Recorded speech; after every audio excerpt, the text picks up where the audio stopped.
Good evening, everybody. My name is Osemeke Abdul.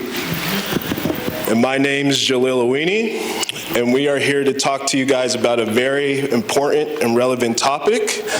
But before we get into that, I have a few fun facts for you guys. In the year 2003, did you guys know that $5 could buy you 5 gallons of milk, about 4 pounds of meat, and it could even get you a foot-long from Subway? We all remember that jingle, right? But today, that $5 doesn't go as long as it used to. It can barely get us a gallon of gas. It can barely get us a dozen eggs. In fact, it probably gets us 7.5 eggs, to be exact. But in all seriousness, inflation is definitely burning a hole in our pocket. And that's why we're here today to talk to you guys about the importance of financial literacy. Talking about our money has never been more important to talk about than it is today. We have to learn how to be more efficient with our money, and we have to be financial literate. We have to know what's going on at all times and make sure that we're always making stuff happen. Financial literacy is the ability to use our skills and knowledge to use our financial resources in the most effective and efficient way. But like many of us, a lot of us don't know where to start, right? Well, we're here today to tell you that starts with financial literacy. Financial literacy starts with a plan. It's just like building a muscle. When you go to the gym, you have to be persistent, and you have to have a plan. You can't go to the gym without a plan and think that you're gonna lose weight. You also can't go one time and think you're gonna lose 10 or 20 pounds. It's the same with financial literacy. You have to be persistent, and you have to have a plan. And that plan consists of these 5 components. So these 5 components are knowing what you earn, watching what you spend, making a conscious effort to save and invest,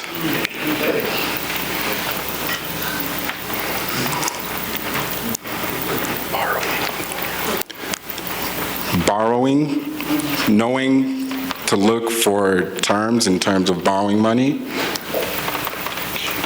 and protecting all the hard work that we have done.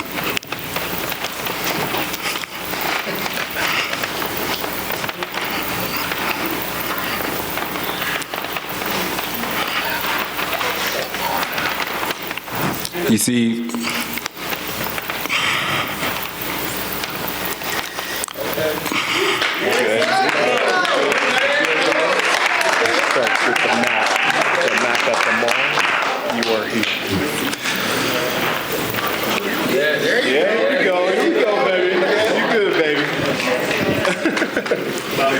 You see, when it comes with financial literacy, what do we do? For example, when you go to a mall that you've never been to before, and you're looking for a specific store, what do?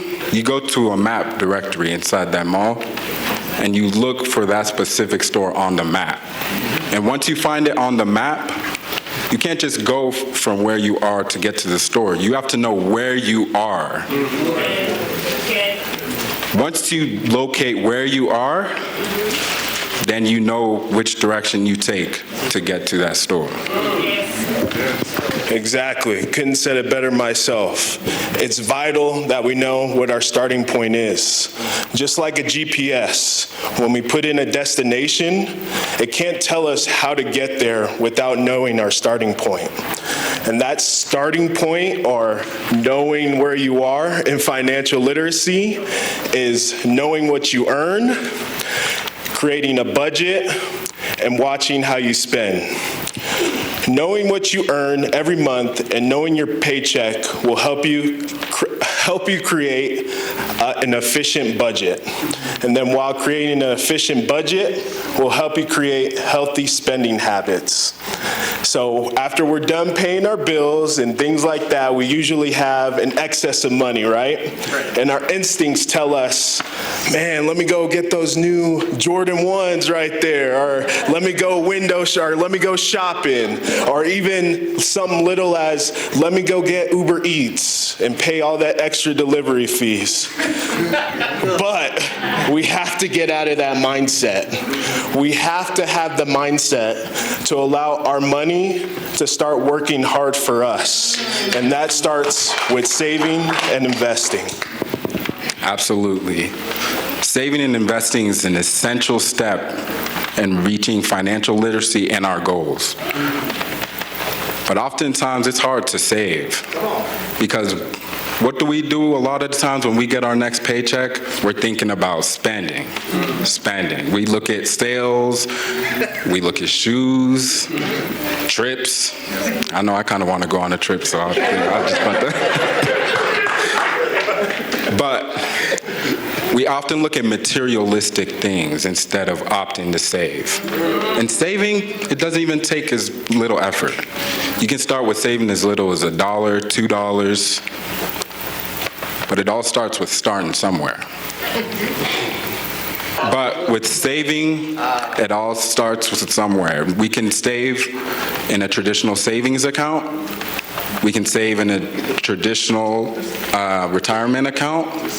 And if we even want to generate our money to have our money work harder for us and even generate a little bit of interest, we can have our money, move our money into a money market account. And speaking of making money work hard for us, starts with investing as well. Investing is another way to create generational wealth. So investing, many people think you need thousands of dollars to invest, but that's not the case at all. Apps like Robinhood, Acorn have allowed us to invest with little as much as $1, even spare change. We don't need that much. The key to investing is having the discipline to continuously add money and to know that the power of time and compounding interest is on your side. For the concept of time, let me say this 2 times. You can literally, over time, you cannot lose money in the stock market. Let me say that again. Over a long period of time, you cannot lose money in the stock market. If you guys know what the S&P 500, it's an index of America's top 500 companies. Over the last 60 years, that index has averaged about 12%. Yes, some years it might be negative 30, some years it might be positive 20, but over that 60-year period, it's averaged 12%. So let me tell you a story about compounding interest. So there is 6,750 days in an 18-year span. If a parent saved $1 for their child, and he took that $6,750 for their child, and he started investing at 18, and didn't add another dollar, and added it to the S&P 500, or invested it into the S&P 500, he would be a millionaire by the time he retired at 65. Later, and it'll tell you the same. Okay? So, that is the power of compounding interest as well. So we have to have the sense of urgency to start investing, but we also have the mindset to be consistent with our investments. So another thing you guys might have trouble with is, oh, the stock market's risky. I don't want to invest, which is true. But at the same time, we got to diversify. And if you can use a financial professional to help you diversify. At the end of the day, it takes a village, even when you need a lending hand when it comes to borrow. It takes a village indeed. You see, we can't do it by ourselves. Oftentimes we want to solve everything by ourselves, but that's not the case.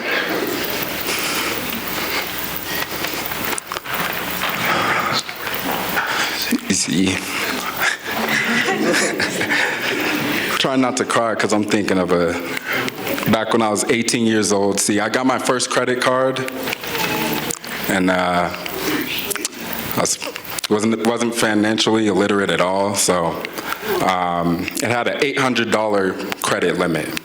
And being 18, $800, what do you think's gonna happen? But basically, I had no understanding of how if you keep buying and buying and you're not making payments back on your credit card, these credit card companies, they will raise that interest on your credit card, and so much to the point where you eventually have to pay even more than you would before.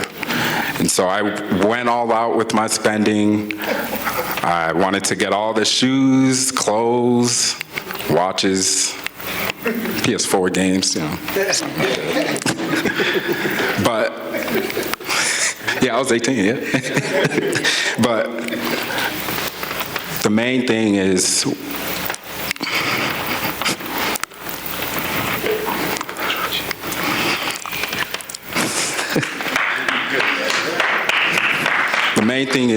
watch what you borrow and know that there's always a cost. And look, we're not against credit cards, right? Like, all we're saying is be responsible with your credit cards, okay? And have a systematic plan to pay that credit card back. And just don't pay the minimums, pay over the minimums. And that last step brings us to protection. Our greatest asset that we have is our income, so we have to protect that. 1 in 4 people in this room will go through some type of short-term, long-term disability and lose that income. We have to protect that with short-term disability or long-term disability, which usually we get through work, but sometimes we might have to do it ourselves. And the other type of protection is life insurance. So life insurance, while your family, you know, God forbid, if you were to pass away, your family's gonna be hurting. They're gonna be hurting emotionally, but you shouldn't put them in a position to hurt financially either.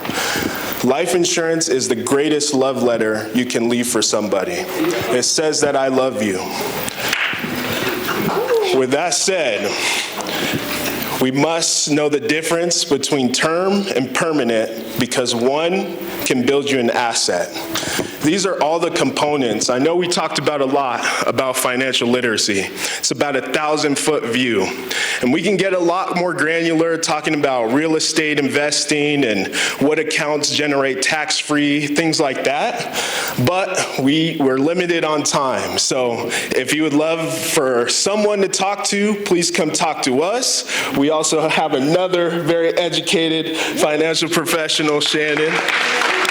But we all want to bring it back to why we're talking here, and that's why we believe what the importance of financial literacy is. Absolutely. And today we talk to you guys about why it is so important to be financially literate, especially in today's society. Instant gratification is everywhere around us. Cars, clothes, we all want to have the next best thing. And we sometimes want to flex for people we don't even like. I know I did, you know? But the main thing with being financially literate, and here's also why it's the most important. You can have all the money in the world, but at the end of the day, if you don't know how to manage your finances, you're gonna have nothing. A lot of these celebrities, they made over $100 million throughout their careers, but they have nothing. Because why? They didn't know how to manage their money. They weren't tracking where their money was coming in, where it was going, and making bad investments. So today I want to leave you guys all with this. If we can each teach each other about the importance of being financially illiterate and spreading that knowledge through each of us, then we can all grow as a community, and with us, we all rise to close that wealth gap that is in society today. Thank you. And last one, just last one. We wanted to get this in there. This $5 bill, right? This just isn't a gallon of gas anymore. This isn't a half a dozen eggs, like I said. This is our worker. It owes us now. It must go make money for us now. Let's all have that mindset. Thank you. Wow, OC and Jaleel, yes. Financial literacy is important for all of us, no matter what age you are, your background, where you come from. In this country,